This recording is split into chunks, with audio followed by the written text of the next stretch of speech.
challenger this evening from Guajimalpa in Mexico, weighing in at 121.5 with a fine record of 38 knockouts in his 49 great wins. Presently, the World Boxing Council Bantamweight Champion of the World, el Campeón del Mundo Peso Gallo, Lupe Pintor.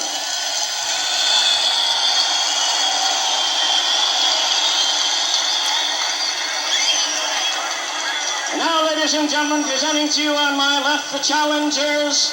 Great opponent, really needing no introduction. He is the defending champion. Red trunks and a white band out of Santurce, Puerto Rico.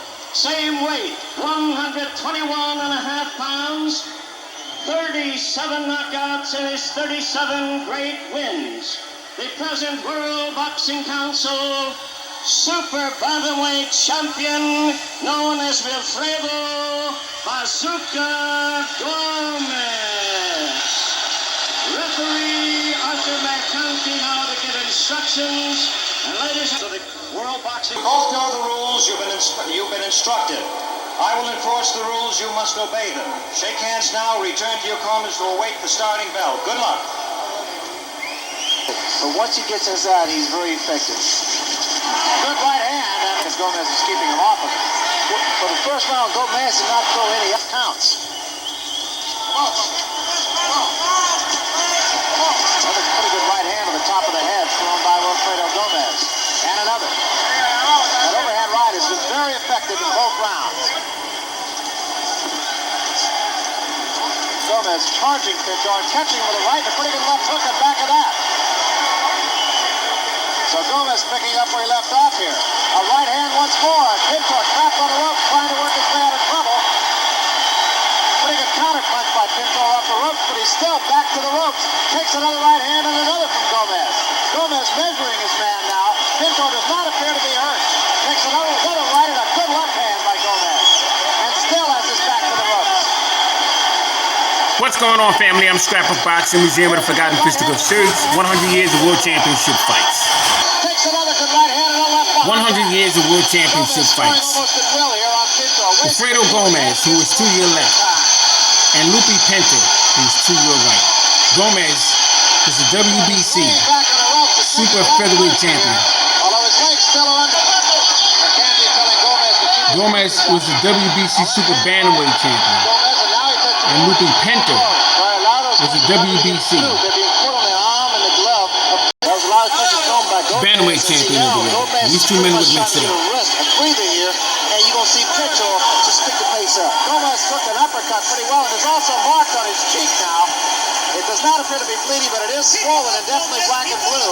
And could open up, and he takes a left hand. Gomez back against the ropes out. He's in trouble and taking damaging punches from Pintor. Now he's back with combinations and Pintor backside.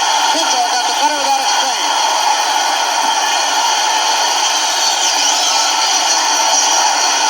Left hand by Pintor. And a left hand by Gomez. Both fighters daisy each other now with those shots. Pintor is able to get inside a little bit better here than he was early on. He took Gomez's best punches early in the round against the ropes. And now is taking command of it here. Good right hand by Pintor. Gomez against the ropes. Tries to spin off, holds on. Takes a right hand and another. Gomez at long range tries to get his legs back. I don't know how far it'll go, but it's a great fight so far. Punches being thrown and a lot of punches landing for both men. Right hand a little short. Keep him up, Gomez. And McCanty, you probably just heard say, keep him up, Gomez. Gomez takes a left from Pintor. And another left hand. Pintor, the aggressor now.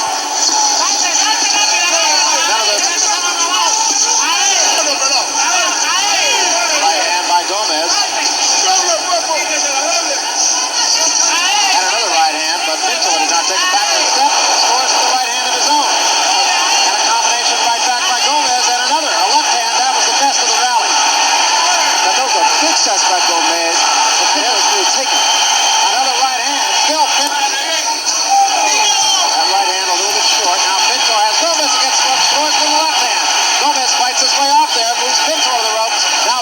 center of the ring. I think those body shots are starting to bother Gomez or even hurt him. One to Pintor. Pintor comes across sometimes with that overhand right. Lead off right hand. Pintor in Gomez's corner. Nothing scoring there. Nothing scoring so far. Pintor trying to fight his way off. Gomez with a left hand finally. That was the only punch that really did any kind of damage whatever, and that did very little. Gomez right now, Ray, does not appear to be able to hurt Pintor. Gomez is making a mistake now. He's starting to reach and telegraph. He's jumping with his body, and he's being hit. Now his face is starting to swell, and this could be a territory in the late round. That was a good left hand, and the legs wobble on Wilfredo Gomez. Pintor with just a straight left hand. You know, Pintor goes against the ropes, and I think he wants to be there. You see how well he comes across. He comes back to some beautiful shots, those uppercuts and those body shots. Yeah, I was going to say, it doesn't look like he's being forced into the ropes. It looks like he's there of his own volition. And right now, Gomez punching all of the arms. It just appears to me, Brad, that Gomez's gas tank is starting to hit that E mark. Definitely looks like it. Those punches were very ineffective being thrown by Gomez, and yet he's throwing a lot of them. But maybe he'll get his second win the next round. That was an elbow right there. Elbow. Nose of Lupe Pintor. That was not a punch at all. Goodness. Stalking Gomez a little bit here. He really hasn't been able to get inside with any great regularity on him. But it's changed there, and Gomez got the better of that. And a right hand by Gomez, and that sends Pintor back to the ropes. Pintor trying to fight off the ropes, does so with a left hand. And a straight left. Gomez is landing some big shots to the head, to the chin of Pintor, but the real damage I feel, Barry, will be to the body. When he hit a guy to the body, it really just cuts your wind off temporarily, and you can come up with a body shot. Now he goes upstairs and scores with all 5 of those punches. Again, body shots. They will take their toll, especially a fight of this pace.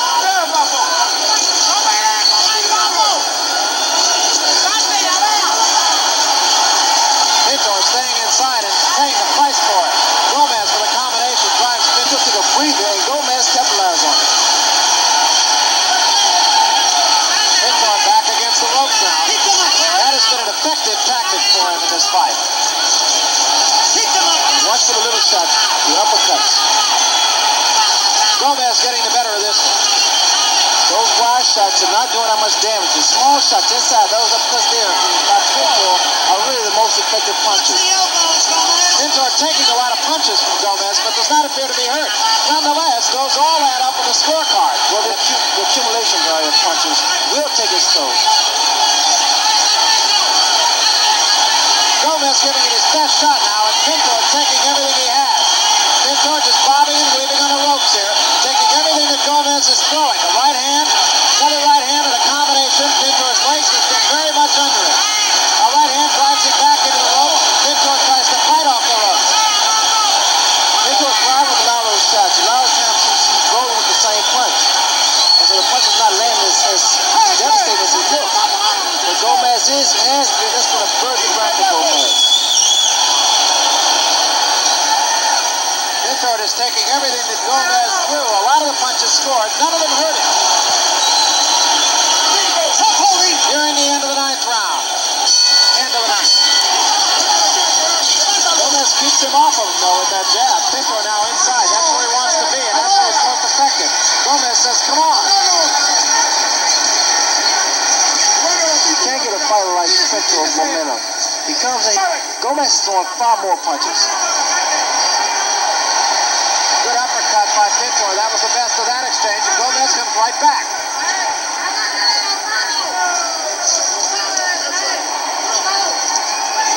For every 3 punches that Pintor is able to land, Gomez throws at least 5 or 6. So all these shots here, they're points. Good left hand right there by Gomez. Punches on the rope starting to take their toll more than they did early on. Pintor tries to fight off the game. But the fight should go the distance, bro. This is where Pintor is making a mistake. Taking those shots like Larry said unnecessarily. He's losing points against the ropes. Gomez still has Pintor against the rope. Pintor tries to fight his way out. Finally does, and takes the left hand.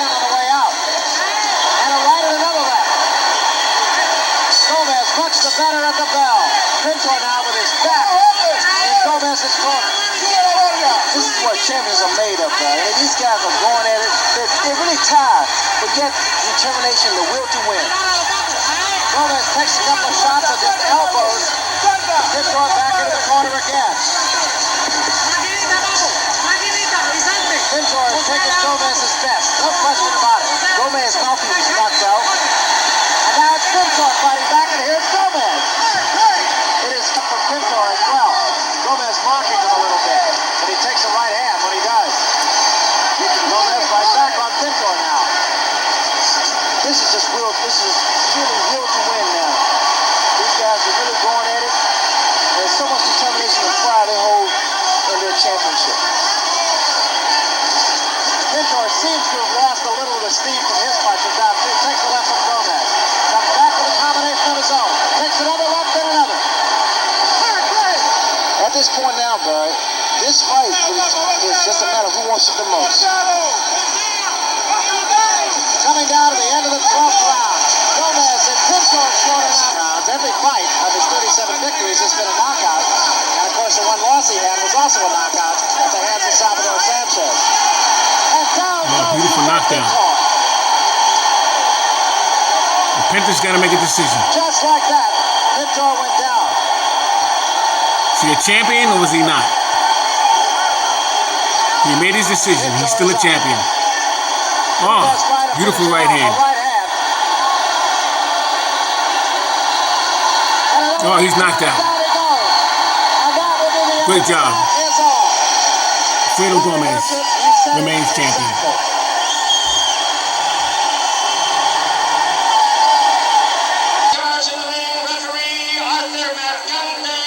Stopping the bell.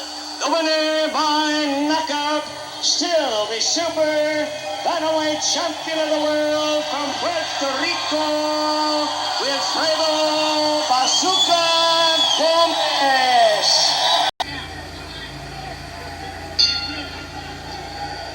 The WBA rules in effect for the fight. 10-point must scoring. 3 judges. Referee does not vote.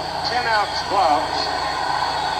WBA uses them 10 outs, and they open up big. Here's Michael Dokes coming out with a big flurry, and he lashes the left hook and a stiff jab to the face of Mike Weaver. Weaver goes down from a wicked left hook. Michael Dokes nailed Weaver flush on the jaw with a left hook. Weaver coming out a bit slowly, and Dokes came out like a raging thunderstorm, and he's trying to get Weaver early. There is always a considered risk here. If Weaver weathers the storm, Dokes will have to somewhere along the way find some reserve. He brings the right hand over the top and catches Weaver on the side of the head. Weaver. The WBA rules in effect for the fight. 10-point must scoring. 3 judges. Referee does not vote. 10-ounce gloves. WBA uses them 10 outs, and they open up big. Here's Michael Dokes coming out with a big flurry, and he lashes the left hook and a stiff jab to the face of Mike Weaver. Weaver goes down. Beautiful left hook. Michael Dokes. What's going on, family? Scrapbook Boxing Museum of the Forgotten Fisticuffs Series. 100 years of World Championship fights. We're taking a look at Michael Weaver and Mike Dokes. WBA Heavyweight Championship belt. There is always a considered risk here. If Weaver weathers the storm. Now keep in mind this fight took place after the Dooku Kim and Ray Mancini fight. The referee Richard Green was somewhat ridiculed because Dooku Kim has suffered a death. 3 knockdown rule is in effect in WBA. Curtis stops the fight way too soon, and that's what the controversy was.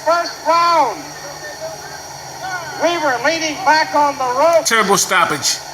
And Weaver is in posture of terrible stoppage by the referee. He did not obviously feel, nor did his corner people feel that he was in a danger after being knocked down. It could be that everybody is so sensitive after the Duke Kim tragedy.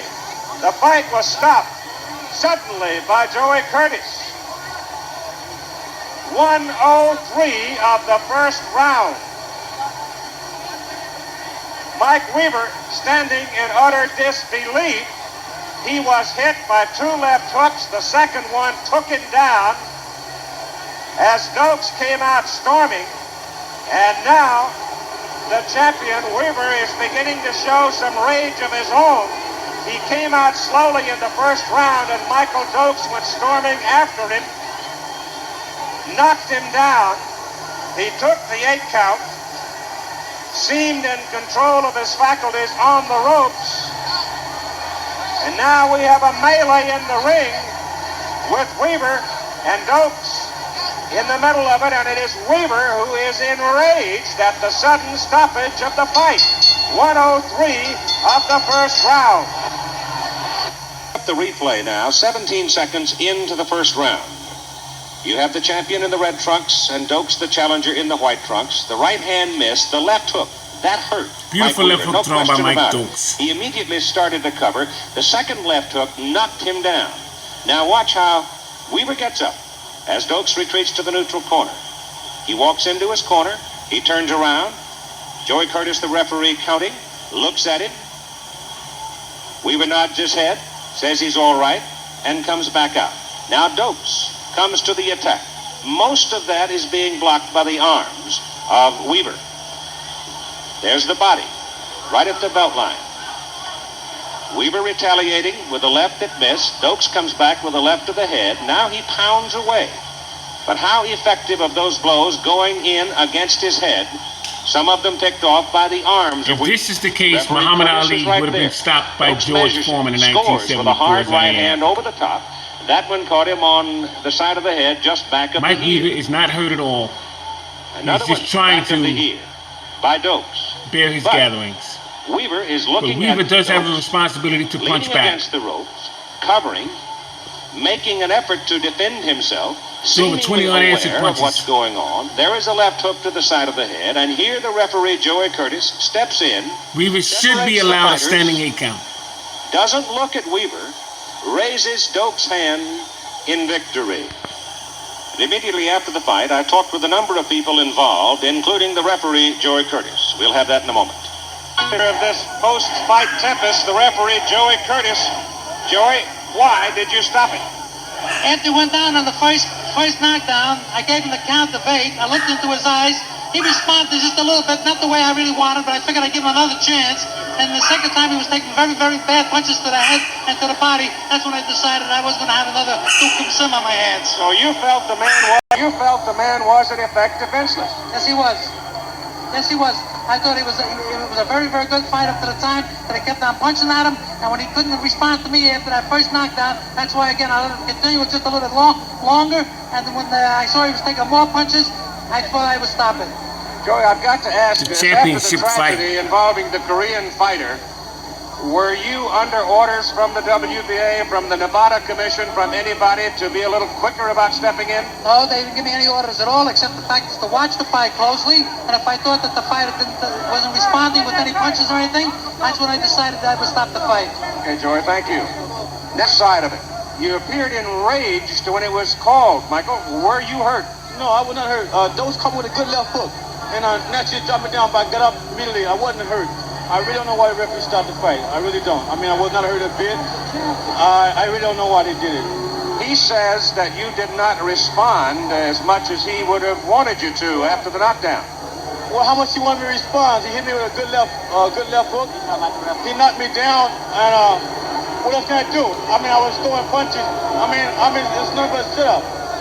This is the championship of the world. I know that they're having lots of controversy, and I feel like I know when the fight should be stopped. I would have stopped it myself if I thought he'd been in trouble. I always have, but he wasn't in that kind of trouble. They should have let the fight continue. And I'm definitely going to I've already protested it, and I want to hear in on it right away. Okay. Before Dokes fight anybody else, I want to hear in on this. He was taking blows. He didn't offer no type of offense, so, you know, it wasn't up to me. I'm just a fighter. Michael, I've known you since you were a teenager in the amateur boxing. You always did like to start fast. I have never seen you start faster than you did in this fight. Well, that's one of my greatest attributes, is my speed, along with developing and cultivating my power at this point. So, you know, to me, I seen that he was cold. He wasn't sweltering at all. He didn't look like he was lively or frisky at this point, so I thought I'd jump right on him. Chief Inspector of the Nevada Athletic Commission, your comment on the stoppage of the fight. Keith, the only thing that I would have to say is that sitting at ringside, you don't have as good a view of the fight as the referee, and at his discretion, he can make the decision to stop the fight, feeling that a fight Plead is the in trouble. fifth. Now a word with the ring position assigned by the Nevada Athletic Dr. Commission, Romeo. the man who has seen goodness knows how many fights, championship as well as otherwise, Dr. Donald Romeo. Your reaction? My reaction is the fight was stopped too soon. Absolutely. You had no access to the fighter, did you? You did not take a look at him. I did not. Should you not have been called for a consultation? I would have certainly thought that that would have been the proper thing to do. Absolutely. From your position on that side of the ring where... And I feel the Mike same Weaver with went Mildred down, Taylor and Julio did he Cesar appear hurt Chavez. to you? He did not. The March referee, 17th, Joey Curtis, said 1990. that he took 4 hard right hands to the head, and that was why he stepped in. Those I saw, but if you have seen Mike Weaver fight before, you'll know that he is a very slow starter, Keith. I have seen Absolutely him correct. personally take quite a few punches from Coetzee, knocked him out with 1 punch 3 rounds later after taking 9 rounds of a pretty good pummeling. I have seen him, and you saw him too. I saw this on television in Knoxville, where Tate had the fight won, 15th round, 1 punch, Mike took him out. Mike is a slow starter, and I definitely think the fight was stopped too soon. Now, I must admit, of course, with all the controversy which has happened lately in the fight game, that I can give the referee a plus on that. But by the same token, this was a championship fight, and I met Dr. Romeo years ago. Thank you very Stand-up much. guy. My pleasure, Keith.